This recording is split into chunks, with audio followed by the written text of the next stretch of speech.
This has been Strictly Ball Business. Strictly ball business. Strictly ball business. I like that video. Shit. Welcome to Strictly Ball Business. It's me, Alec, and I'm here with Dalton. We're ready to talk about the NBA as it has gone underway now. I don't think we've recorded an episode since the league regular season has started, right? No, this is our first episode of the season. Yeah, this is our first one. So at this point, most teams have played I think 4 games, give or take, but I think most teams have gone to that point. I was watching the Mavericks and Nets before hopping onto this. That was a pretty good game. We're not going to talk about either of those teams today, however, but we have lots of fun teams that we want to get into. One of them being Dalton's favorite team, the Orlando Magic.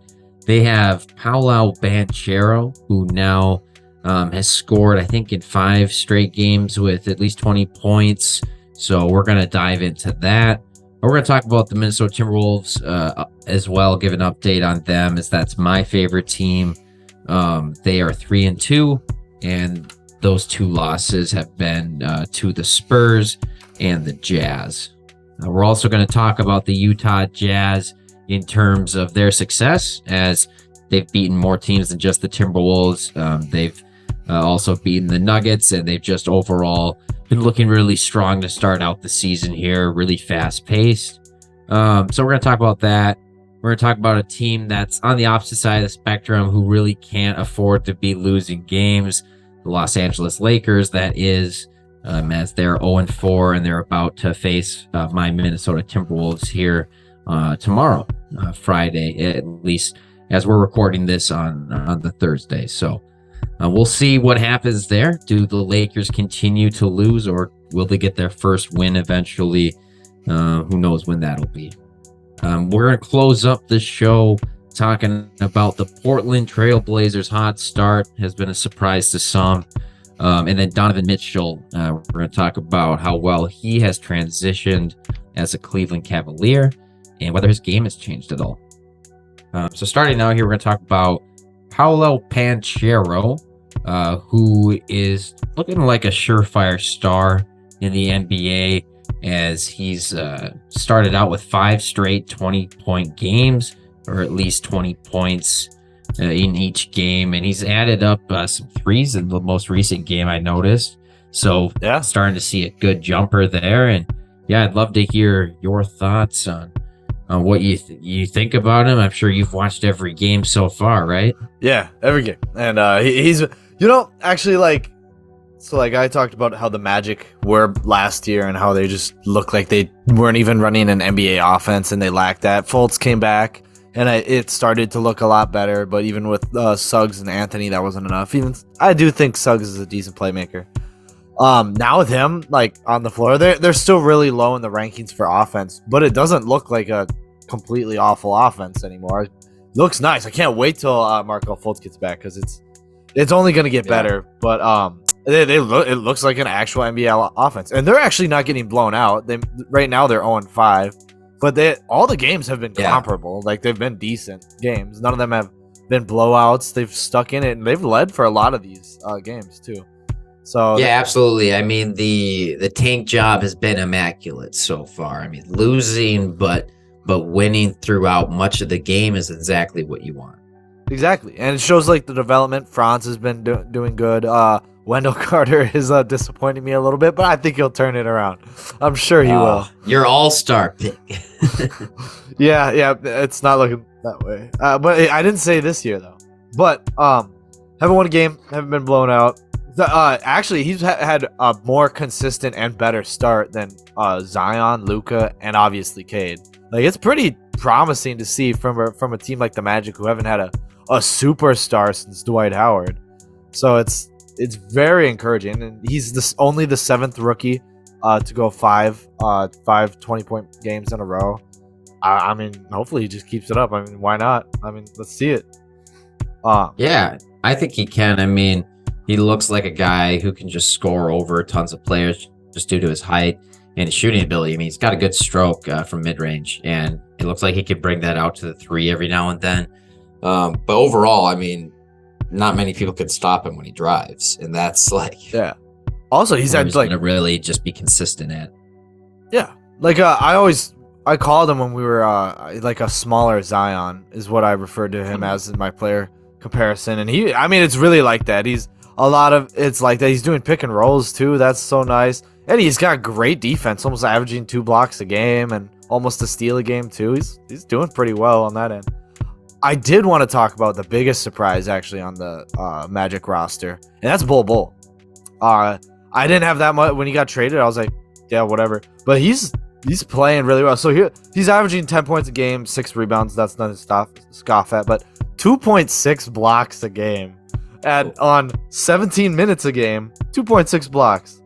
He's doesn't look clumsy. So like, I've never really been a huge fan of Obama because he looks clumsy. He just doesn't look like a polished NBA player. Still doesn't. Not saying he looks completely polished, but Bol looks like he knows what he's doing out on the court. It's like it's really cool to see all that versatility and everything that he was drafted on pretty high. I was like, oh damn, he's like actually good. So I would put it past them to start like pull out, especially while Suggs and Fultz are injured. Have like Cole as point guard, move Franz to the 2 because he already plays a lot of point forward as it is. Even play him at point guard. They did some of that last year. And have Cole come off the 2, and then Paolo at the 3, or Bol at the 3, and Wendell Carter at the 4 or 5. It's so versatile. I just want to see it. It sounds like it's so fun. It's a tall lineup. Yeah, I mean, Bol definitely is a guy that people get excited about. I mean, he turns into a god in 2K. And so, just hoping he could do that in real life. It's great to see him get some playing time. And the 2.6 blocks is great. He can hit a 3 every now and then, and he's got a little bit of a handle. He's just such a unique player. Yeah, shooting 40% from 3. Actually, his shooting splits are pretty insane. Granted, it's only off 17 minutes on the first 5 games, but he's shooting 63 from the field, 40% from 3, and 71. Obviously, all those are going to go down. Maybe not free throw, but yeah, I mean, obviously a small sample size with the role that he has, but very encouraging to see. And I think the more he plays like that, I mean, the more playing time he's going to get, and hopefully we can see him turn into something here. Exactly. Nothing but hope for Orlando. But what's surprised you guys about this season so far? Comment below. I just want to hear it. Want some Magic discussion? Let me know. Comment below. Well, so let's talk about the Timberwolves. I call it an iffy start. I know they're putting it together. If any other team was 3-2, nobody would be talking. But it's the Timberwolves with the high expectations, and then they lost 2 games that they should have won, that they needed to win. They need to win these games if they want to get good seeding. I'm curious. What are you thinking about their season so far? They were booed by the fans, which I always think I don't think that's a good thing for fans to do. But go ahead. Well, I think anytime you're down by 30 going into the 4th quarter against a Spurs team that doesn't have any real stars on it, like you're letting Jeremy Sohan light you up when he dyed his hair gray, like I'm sorry, like you deserve to get booed at that point. And like it drives those guys, and like you're not supposed to be losing to these teams at this point, but they have looked like in their losses and at some point in their wins even that they're just not putting in enough effort, or they're just not together enough as a team. And it just seems like they got together days before the season started, and that was like their first time practicing. It's like, did you guys not spend any time together in the off season? Like, it just seems like everybody's trying to do their own thing sometimes. Especially Ants and Cat, they'll try to do the ISO thing to get themselves going if they're struggling early on. And I think in the case of against the Spurs lit them up because the Spurs were playing great team basketball. They were passing it at least 4 or 5 times a possession, and then you would get the polar opposite with the Wolves, where Anthony Edwards would try an ISO ball or something like that. So I think like that's kind of the main reason for why they have their losses and why their record is at this point. Certainly think it's early enough where it's not a big deal, and they're going to keep growing together. And I like what I see in Gobert, but I think they also need to give him more substantial opportunities, because sometimes it does turn into like, oh, we need our shots. Like Gobert can just get the rebound and put it up. It's like, well, those aren't effective shots always, and you can get him for some easy lobs every now and then if you just bothered. And one last thing before I give it back to you, but I know we had talked about D'Angelo, Rudy Gobert, and they were going to really impact each other. And I really haven't seen it. Really have not seen it yet on a pick and roll basis, or just from a team passing basis at all from those two. I've seen better playmaking from Cat to Gobert than I have from Russell to Gobert. Oh, that's interesting, actually. Well, I mean, not as much as the D'Lo part. I got all the numbers for you. You're gonna love them. I was like, I'm a deep dive on the stats.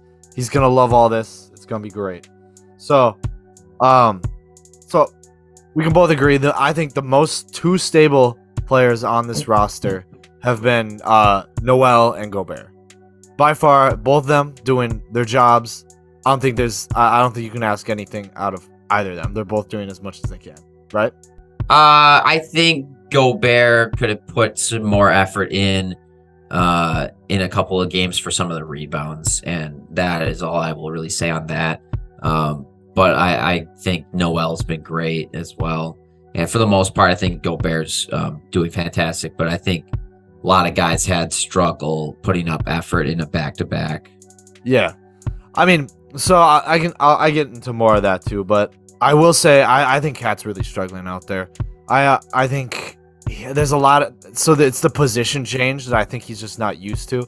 I mean, when he plays he does better when he's playing at center, not because of he just looks more comfortable. I don't think he's comfortable in his role yet. I think he will fit into being a power forward and playing next to Gobert, because I do think he's fully content in just getting all the 3-point shots he's been getting, and he's been able to throw lobs to Gobert, and that we've always talked about playmaking Cat and how it's important. That I think will catch up. I think that'll be fine. There's that other drama about him losing the team. It's no longer his team. Whatever. We're not far enough in the season where I want to care about that. But the advanced numbers say Jalen Noel is the best player on the team. And a lot of people are talking about him and loving him. Great. He deserves it. He's the third best offensive player per stats, and he's the fifth best defensive player per the stats. He's highest plus minus on the team. He's been great. I think you were not far off when you made him your sixth man of the year.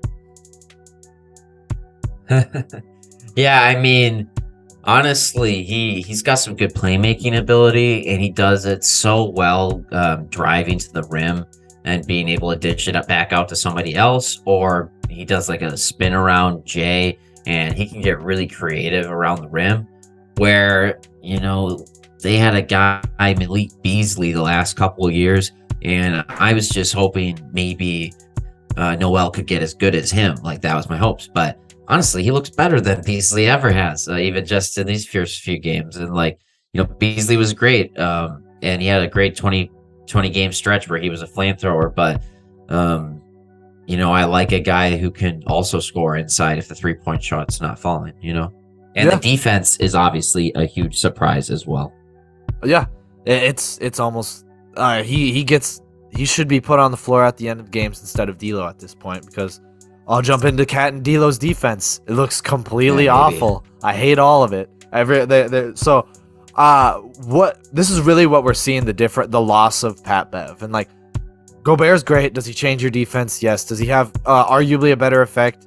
Yeah, he does, but he's more of a defensive anchor when you think of that stuff. He's gonna just make it and physically make the defense better. Whereas they don't have a defensive leader anymore, which was Pat Bev. You would see him on the court. I know you saw him. He'd be pointing, telling people during the game, they're pointing out rotations. Hey, drop to him. You go to him. No one's doing that. So I was watching the game, I watched D'Lo just stand there, and then his guy just went away, and D'Lo still stood there, swung it over into the corner, wide open 3, and D'Lo just catching up. Cat will do the same thing. They just keep losing rotations.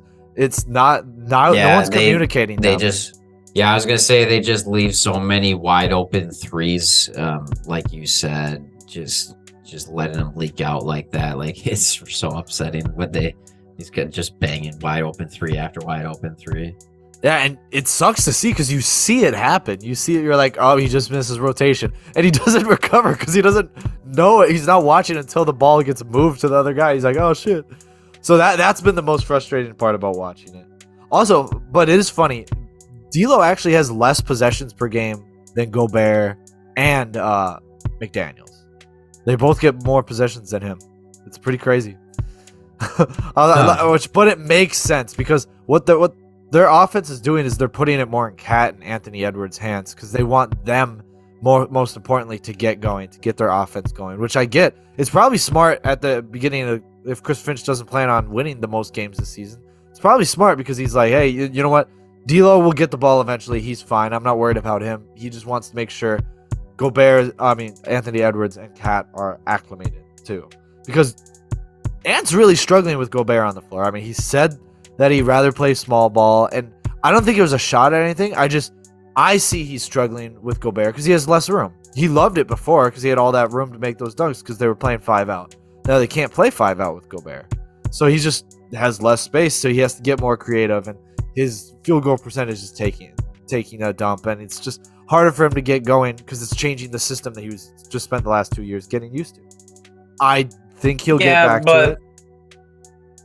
Yeah, but I think he can get back to it. He's had that one really bad game, which is like 3 of 15, but he's also had 3 30-point games already this season out of the 5 games they've played. So I think that's pretty encouraging, and certainly think he'll figure it out with Gobert. I mean, I'm not too concerned about that.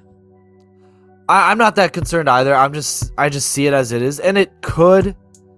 I mean, I really see how they have to fix something before the playoffs, because I can see like good teams, like great defenses, being like, all right, we see that they're only struggling with this part of their offense. We gotta attack it. So that's certainly something they have to fix completely before they get to the playoffs. Otherwise, that's what took Gobert out in the first place, which tends to go to the Cat and Gobert, which is, if they keep trying to stop that, you move to the Cat and Gobert and 2 big men.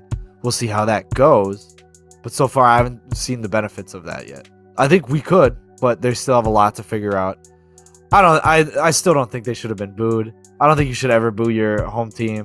It's just like, it's so disheartening. Like, they're not going to want to come out the next game and play. Like, I would feel terrible if my own team booed me. I think that's easy. I think that's easy for you to say when you weren't there. But the team wasn't putting in any effort, and they were down by 30 to the Spurs at home when they didn't win their home opener after going into overtime against the Jazz. So they fully deserve those boos. And if they don't get that, then they're soft. I mean, most of those guys are making more than $10 million a year. Some of them are making more than $30 million a year. So they can handle some boos. And they'll come back out and play the next day. And you know what? They did, and they won.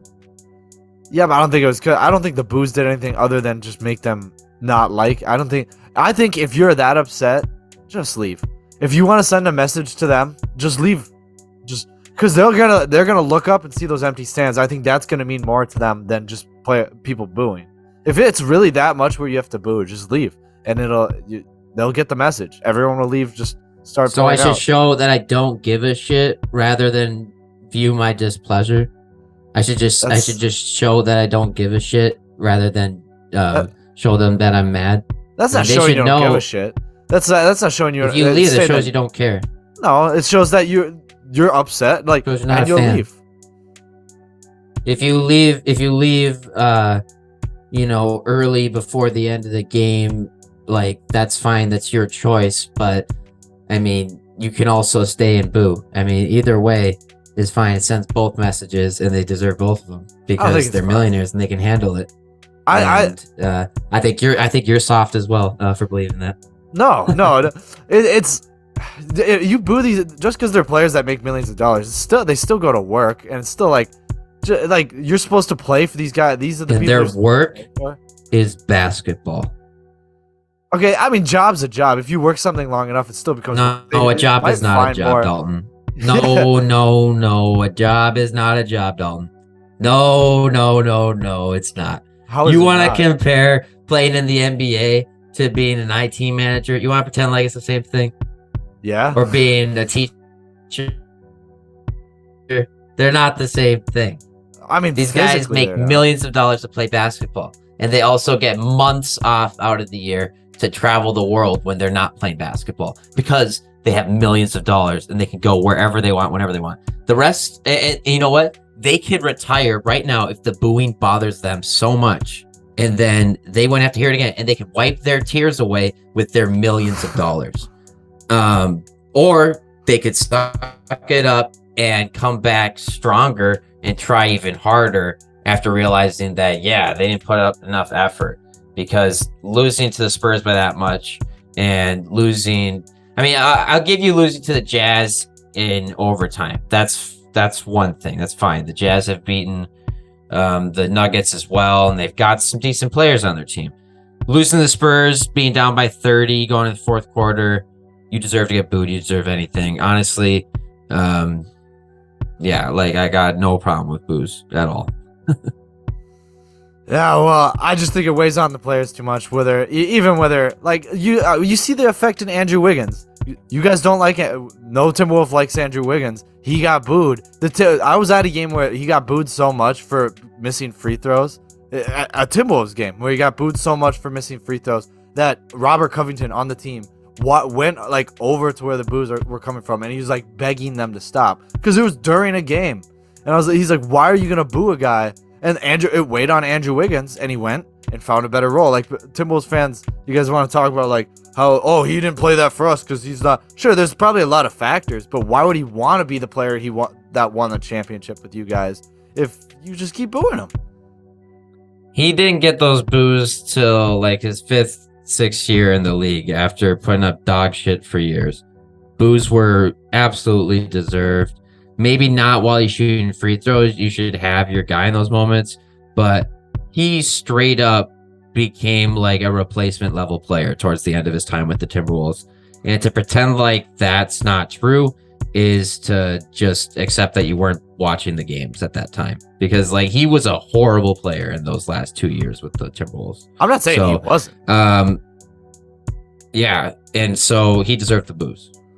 Maybe I'm not saying, in that moment with Robert Covington when he talked to him, but my general sentiment to Andrew Wiggins is get fucked to him. So well, I'm not gonna find much sympathy with me on that one. I've seen him booed other times, and for me, I didn't see the decline. I mean, he was booed before, and there was tons of like everyone was like, trade Wiggins. Why would you like especially during the Jimmy Butler, which they were right, but like all that stuff weighs on a player. All that stuff weighs on a player, and he's like, I'm sitting here trying to like commit to this team forever, especially a team like Minnesota. If you piss off D'Lo, you piss off Cat, and they just want to leave, you're not getting a free agent. You gotta be so nice to these players. I'm sure you're paying them, but they'll get that money elsewhere. You at least have to be a welcoming environment, because we should just coddle them forever, hoping they don't leave. No, we can't ever give them harsh criticism just because we're Minnesota and we gotta feel like, oh, please don't go. No, all I'm saying is not. You can criticize, sorry just for not ourselves. booing your own players during the game.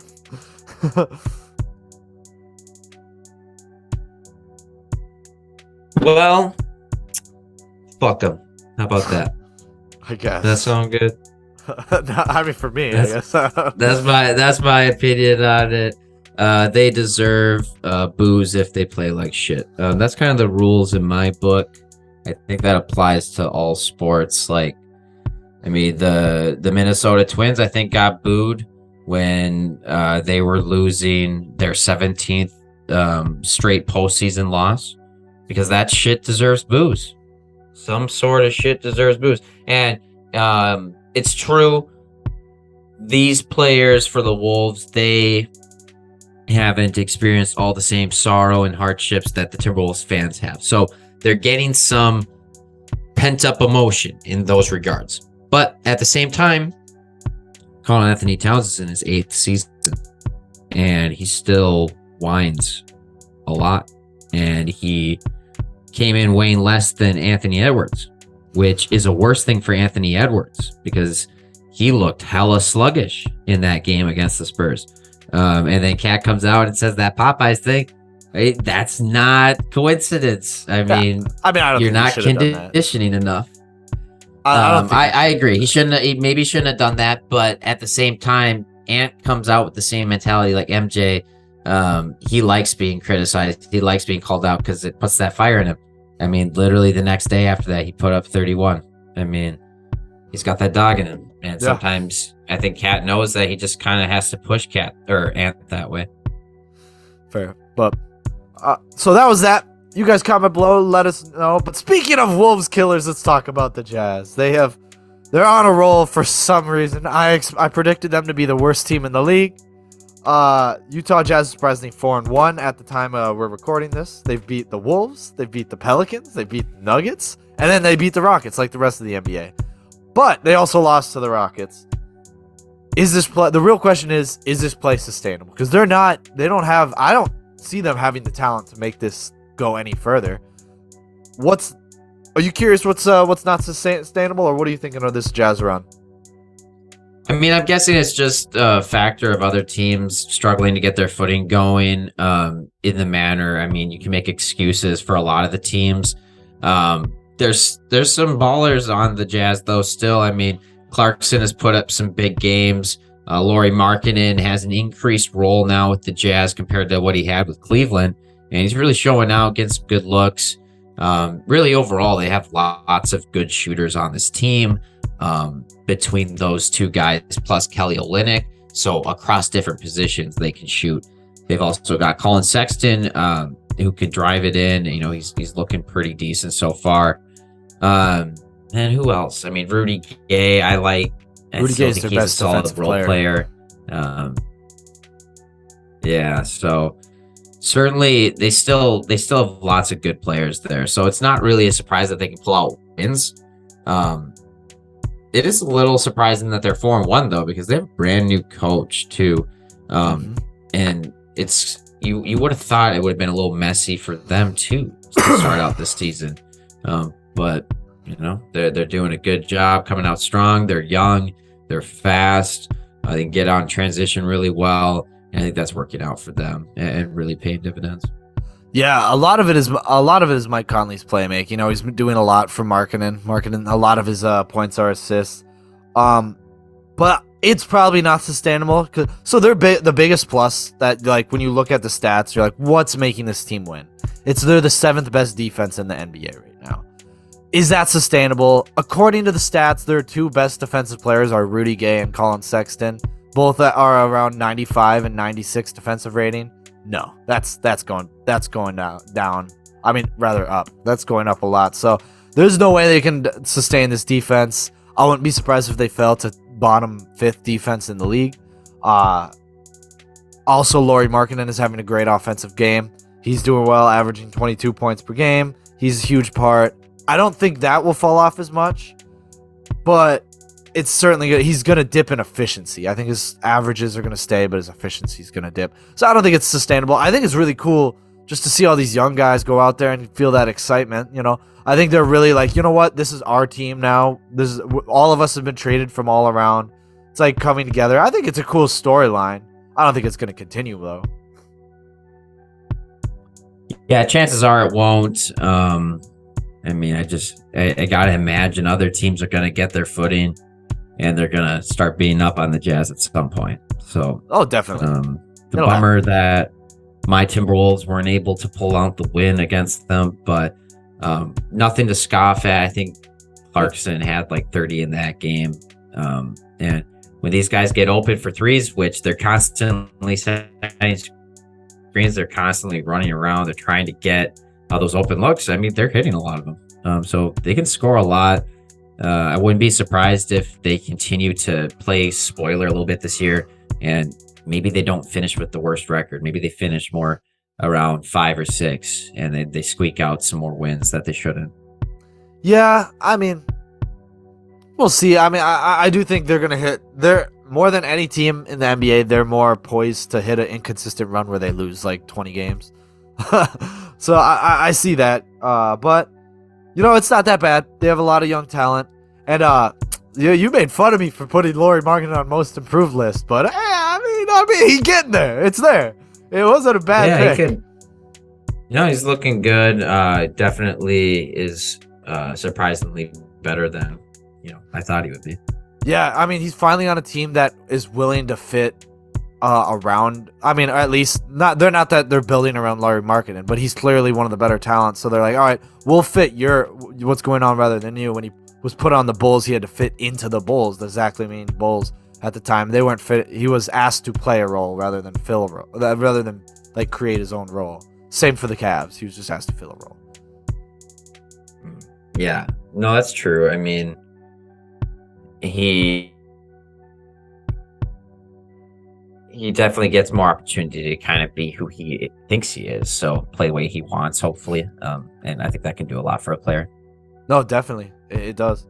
But that if you don't have anything left on the Jazz, that's all I had. I fired through all those. All my notes. Yeah, no, I'm good. We can move on from the Jazz. Great. You guys let us know. Is this sustainable? Can they keep up this defense? If you have a good reasoning why, I want to hear it. Let's talk numbers. Let's talk theory. Drop it below. Oh, the dumpster fire of the NBA. The team everyone loves to talk about, even though they don't deserve to be talked about right now. And that's the Los Angeles Lakers. I'm glad they're a dumpster fire. I've always not. They're like my least favorite NBA team. Just because they get whoever they want. Because they're the fucking Lakers. Shooting. Let's talk about shooting. They're obviously they're dead last in shooting in the NBA. Man, what do they do? What do they do? They need to tell Russell Westbrook to stay home.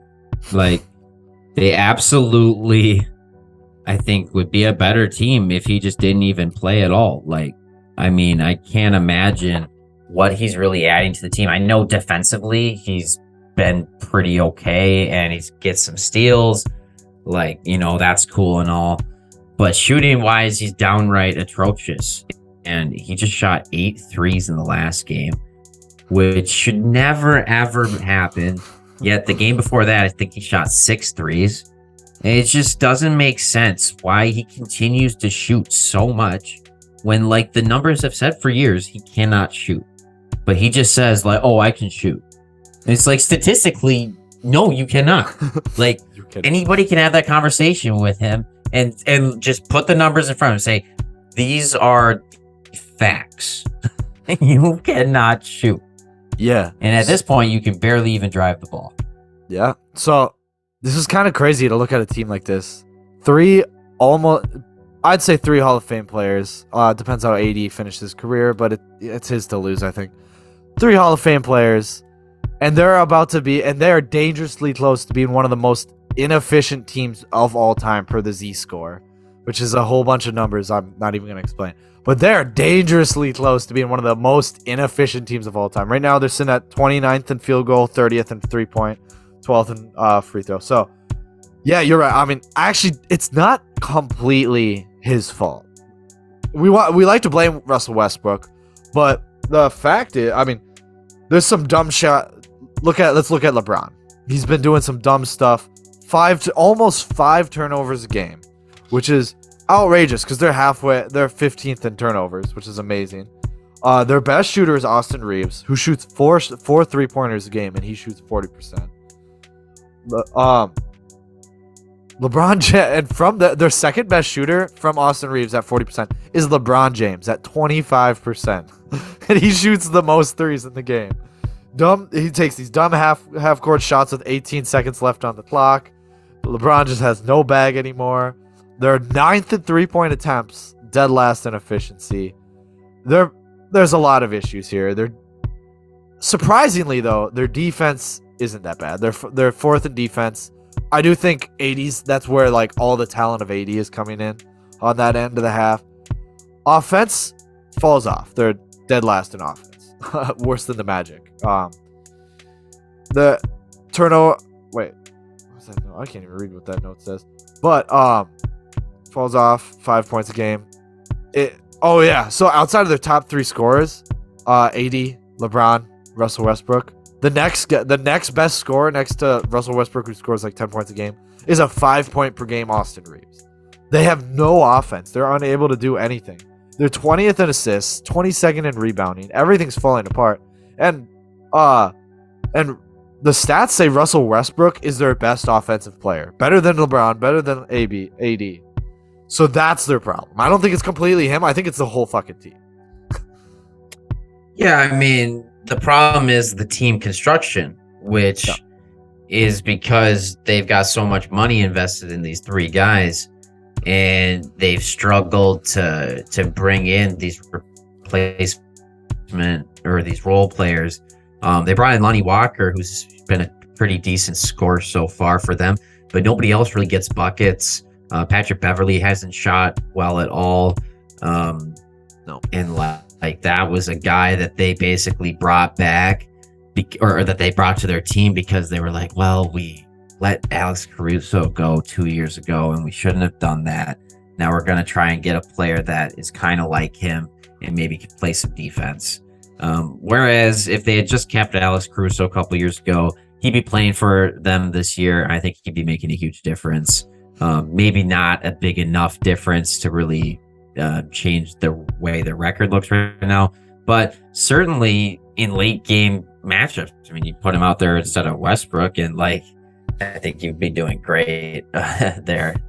So just overall, they've really screwed themselves on these different moves over the years, and they've put themselves in this position, and they've handicapped themselves at this point, and they've really got like three choices. It kind of seems like they've already chosen their path, but either it's, trade Westbrook and get whatever you can in giving up those 2 first-round picks to compete this year, or ride it out with what you got, which seems like that's the way they're gonna go.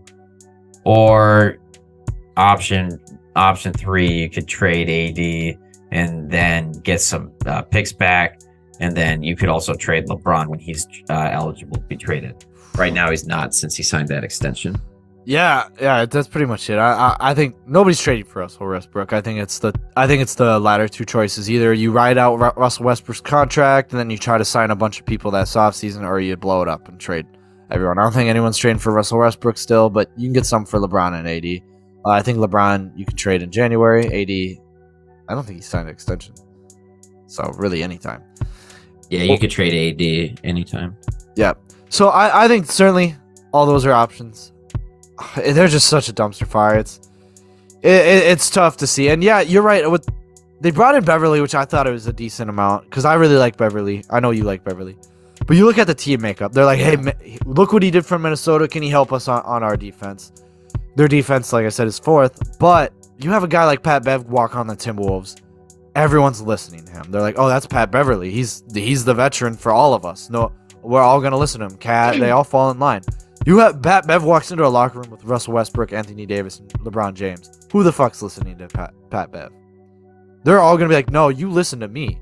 Because all of them garner that respect, and it's not really a team anymore at that point. I'm not trying to assume that's what happens, but I can only assume that his effect is going to, even if it was the best effect it could be, it's going to be less on the Lakers. Far less, because he doesn't have their ear. Yeah, the voice is going to resound differently to a couple of guys who already won a championship together a couple of seasons ago, and LeBron's won other ones. So it's hard for Pat to come in and be an alpha dog when they've already got their alpha in LeBron. But, they kind of needed that defensive voice, you would think, or at least a good defender. But, I mean, yeah, a lot of Pat's value is making others better. And what he did with the Wolves made a lot more sense because he was pretty much the veteran of that team. He was older than everyone, and he had gone further in the playoffs than everyone. So he had more clout for sure. For sure. But that's all I got on the Lakers. Maybe we'll toss together some trades to, maybe what can they do for an AD trade or what? There's probably a lot out there. I think a sign and trade will eventually be what they do to the Bulls, but that's just me. What do I know? But what do you guys know? Comment that below. Just let me know what you know. Let me know what you know. The Blazers are off to a very hot start. I'm happy about it. I like the Blazers. I think they're a cool bunch of guys, some cool cats. But Finally have Dame back. It shows. They get a guy like Jeremy Grant, I don't think they've ever really had a guy like him before. And then Anthony Simons, not as good as CJ, but he doesn't need to be because he's an off-ball type guy. What's working with this team? What do you like about it? Why are they winning so much? Yeah, they got a lot working for them so far. It's been fun to see. Firstly, Damian Lillard is back. He's had a couple of 40-point games this season, and he's shooting the three super well right now. So that's the biggest reason for why they're winning. I just love to see him playing this way. Secondly, I think Shaedon Sharp's looking pretty good, but Anthony Simons, man, I mean, he looks amazing. He just can light it up. He's just so consistent, and I think overall this is a player whose ceiling seems to just keep growing each time you see him play. He's even added like a post hook shot almost going into the lane. So this guy's adding to his bag each year, and I think gonna continue to see this guy grow. And then lastly, reason for their success, their role players. Jeremy Grant, one of the ones they added, he's just such a great catch and shoot player. Like, I didn't realize that when he catches the ball, he'll catch it like up high and he doesn't bring it back down. He still keeps it up. He goes right up with it. And just to be able to do that is pretty elite. Yeah, I mean, so this is the difference between the Jazz and this team, is where I look at their stats and I'm like, these are definitely sustainable stats. They're just winning games. Well, I think the wins will go down. Yeah. I don't think they can. I don't think the other teams will play as bad as they did, rather than them play as good as they did. Whereas the Jazz, I thought they were just playing better, and that's not going to sustain. I think their level of play, the Blazers' level of play, is going to stay. Their just opponents is going to get better.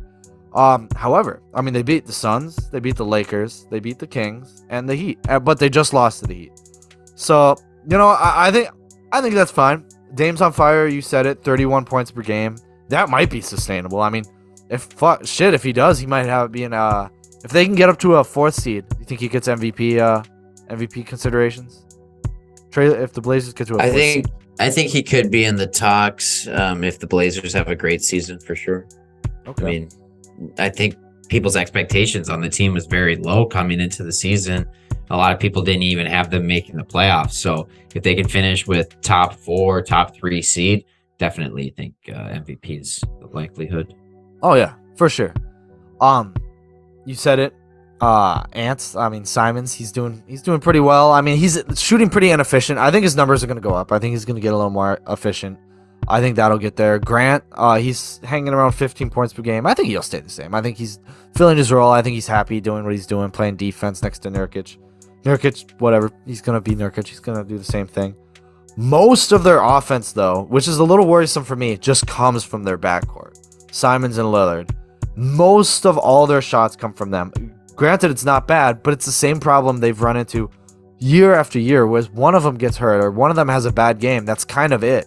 Like, they're putting all their weight on one leg, and if that leg goes out, and it's the same thing they've done for years and years.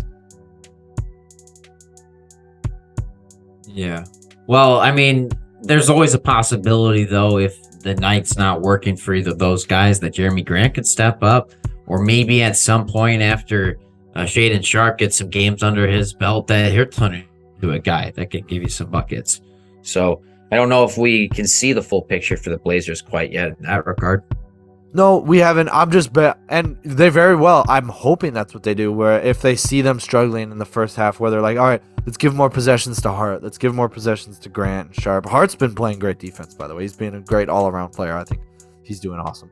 But yeah, I hope that's what they fall to. But as of right now, is what I'm saying, is it looks very similar to what they have done in the past. Same possessions and everything, where it all falls in them. I'm hoping none of them have had bad games.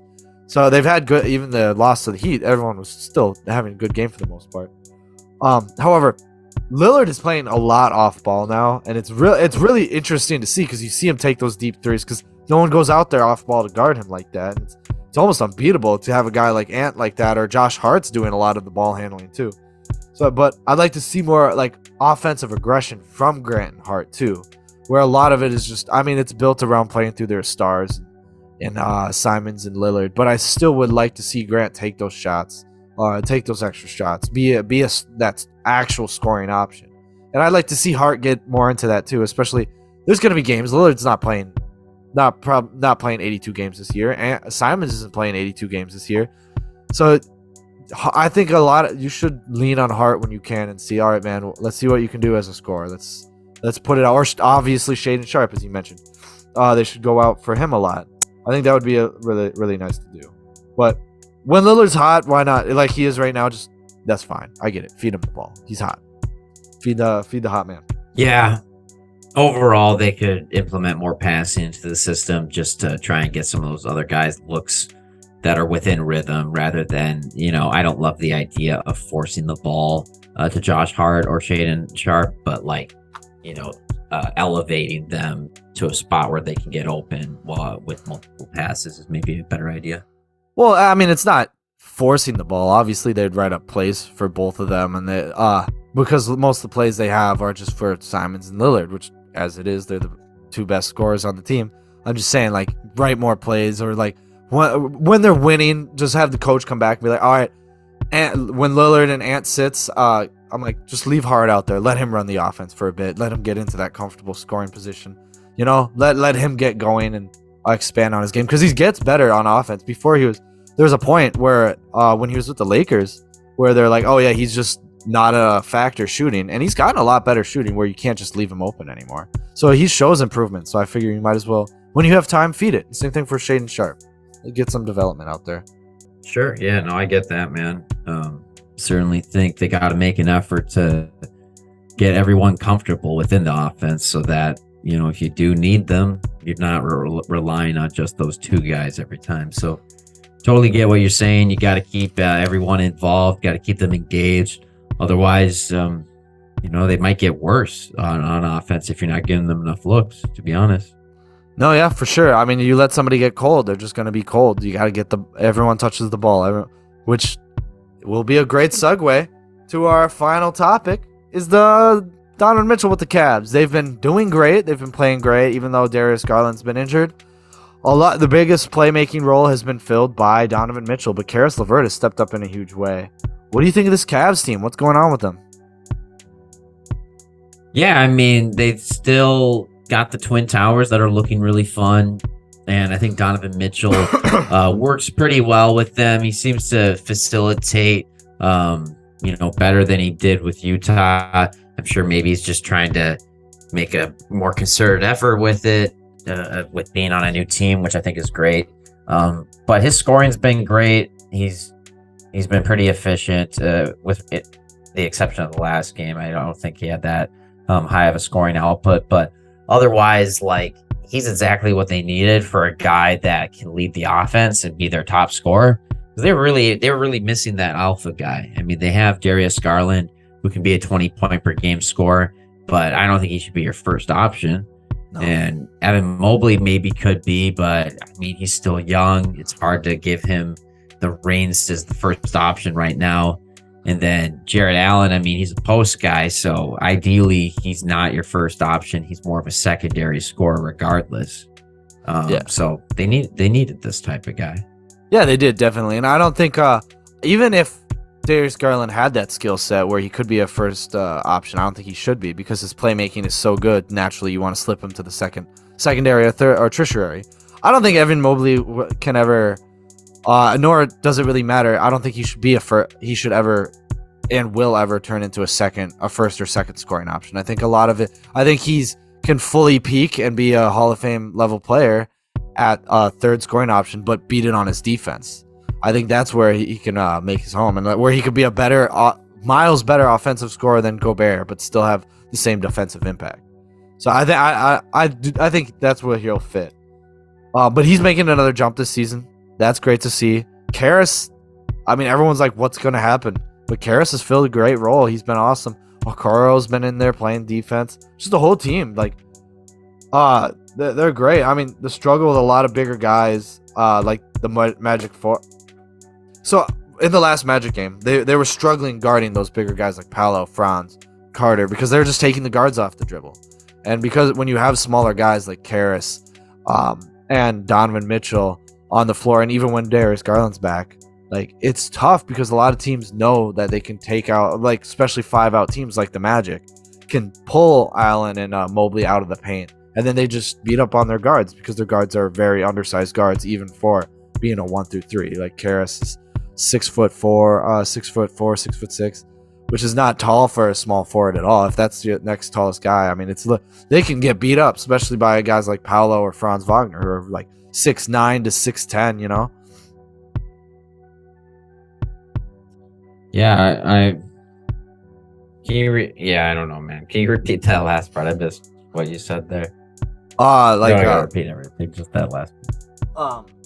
That they're getting beat out. A lot of teams, they know that when they play 5-out, they can pull out their bigs and they can just attack defensively at their guards because their guards are really small. I mean, Okoro does everything he can, and he did get some defensive stops, but guys like a lot of teams have those tall forwards that are strong enough to beat you in there. Not Portland Trailblazers like we just talked about, but there's certainly tons of size in there where these guards will struggle. Donovan Mitchell, Darius Garland, Karis LeVert will all struggle when they're on the court, and I think teams know to attack them. That's their only weakness, but they have a great offense. They're driving, they're kicking, guys are getting open. They're fundamentally sound. So that part is what I'm not worried about. And I know the middlemen will keep it there, but that's my only concern with this team. Yeah, I mean, Donovan Mitchell still, like, I think 4 inches taller than Colin Sexton. So believe it or not, they upgraded in terms of their height that way, even a little bit. But I agree, they still got a small backcourt overall, and they're probably going to get eaten up by guys like Kyrie. They'll get eaten up by who else is in the East? I mean, Tyrese Maxey will probably have big games against them. James Harden will. Yep. But Siakam, I think they've got enough. Yeah, I mean, they've got enough offense where they can keep up with teams, but their defense is a question mark at the guard position. You just hope that they can guard good enough with their big men to keep them in games, but they probably give up a lot of threes. I'm thinking, that's just at least they're hitting rotations. Be a matter of trying to plug those holes. Yeah, I mean, rotations. That's true. They're faster on the perimeter. They're smarter defensive players. They're just more limited by their size and physicality. The guards, anyway. Obviously, the forwards are great defensive players, and they're doing everything they can. It's just teams know how to exploit that now with today's NBA. But my last thing on the Cavs is Dean fucking Wade. That guy's shooting 50% from 3. And it's not even on small volume. This guy is just coming in. He's their shooter. He's doing a great job. I think it's awesome. I mean, good for Dean Wade. He deserves all these minutes. It's well earned. Good for him. Nice. That's great. Yeah, I mean, kind of a player that came out of nowhere, but that's how it's turned out for a lot of players in this league. If they can shoot at an exceptional level and they can, pass in terms of defense well enough, you're gonna get minutes. You're gonna get tons of money, and so it's really interesting to see stuff like that. Like Duncan Robinson, maybe he's not playing a lot these days, but he got that big contract. But now the Miami Heat, they found their guy in Max Strus anyway. So Cleveland, like with Dean Wade, he's put in the years, he's stepped up. I'm still surprised to see Chetty Osman still putting up good numbers. Man. LeBron's favorite white guy. In the league by now. Yeah, no, for sure. But I mean, the Cavs love him. I know that team. Like all the fans love Chet. He's just like the Minnesotans loved Tyus Jones. He's like the Tyus Jones of Cleveland. They love him. They'll do whatever to keep him. Unfortunately, not a lot of teams want to get him. I mean, fortunately, a lot of teams aren't going to steal him away. Yeah, it's because the Grizzlies offered him a contract. Chetty became a free agent. Nobody offered him a contract. They're like, you can have him. He's yours. But he's been a good shooter. And I mean, Kevin Love, he's turned into an actual plus vet on this team. Whereas a few years ago, he was just screaming at him, like verbally abusing them. That's great. But now he's good. Now he's an awesome guy. Good for you, Kevin Love. Yeah, weird. I guess he just was really upset with all the losing. I mean, he's the rebuild. He's been aside from when he first started the Timberwolves, he's won most of his career, and he's a champion. So hey, I mean, I get it. I mean, frustration plus being he was a good talent. Like, he had a few years wasted on that rebuild in the Cavaliers. Granted, he was injured for a lot of it, but I'd get frustrated. But hey, He turned also out, be signed patient. the extension right after LeBron left. So Yeah, I mean, he had to have known they weren't going to be that good. So I think he signed it, and then I don't know. I LeBron. always thought it was weird. I thought he designed it right before I don't think that's true. Kyrie getting traded, and LeBron leaving. No, Maybe, but I think Because- it maybe happened the same off season. LeBron left, but then like he should have known that it was gonna happen. Like you're telling me LeBron didn't give Kevin Love any idea that he was gonna leave? I mean, yeah, I think it Sure, was. he told him. Yeah, he probably told, but then again, it wasn't for sure because that was when Colin Sexton was first drafted, and they're like, and I remember watching the draft, and they're like, "Hey, do you have any words to get LeBron to stay?" And he's like, "Please stay, man." But and they were talking about Everybody Kevin Love. knew he was leaving. Yeah, they were talking about the Kevin Love extension during the draft, Yeah. and he obviously hadn't picked the Lakers yet. So, but Yeah. that was the Cavs. Another hot start. They're doing well, but we expected that. What do you guys think of the Cavs? What team has surprised you this far into the NBA? Comment below. Let us know. Facts. But that's all our topics. That's all I got. Unless you have anything else. Well, thank you very much to the Peanut Gallery. We appreciate your viewings, and much love, Much love. Yeah, if you guys made it to the end of the video, comment peaches, so I know you know, and then peaches. peaches. Just talk about peaches. Peachios. Some good. Peachos. Nice peaches. Peachos. Oh, yeah, those things. Those are pretty good. Like I like the first few bites, and then I get sick of it because it's all one flavor, and then I crave them again like the next day. That's what happens. They're good. You get like a super craving for them, and you just go in for a little bit. Yeah, And you're just like, get these away from me after a few of them. exactly. But it's Halloween Big time. candy. You know what? Tell us your favorite candy. That's what I want to know. Fuck the Yes. peaches. Now, if you made it to here, tell me your favorite candy. Then we'll know you're a real guy, like music lover, or one fan. But that's it. Thanks for coming this week, guys. We appreciate it. Oh man, yeah, we'll get them someday. Someday. Well, this has been Strictly Ball Business. Yes. Signing out.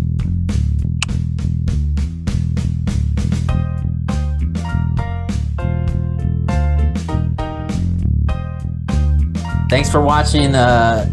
Shit. My nose is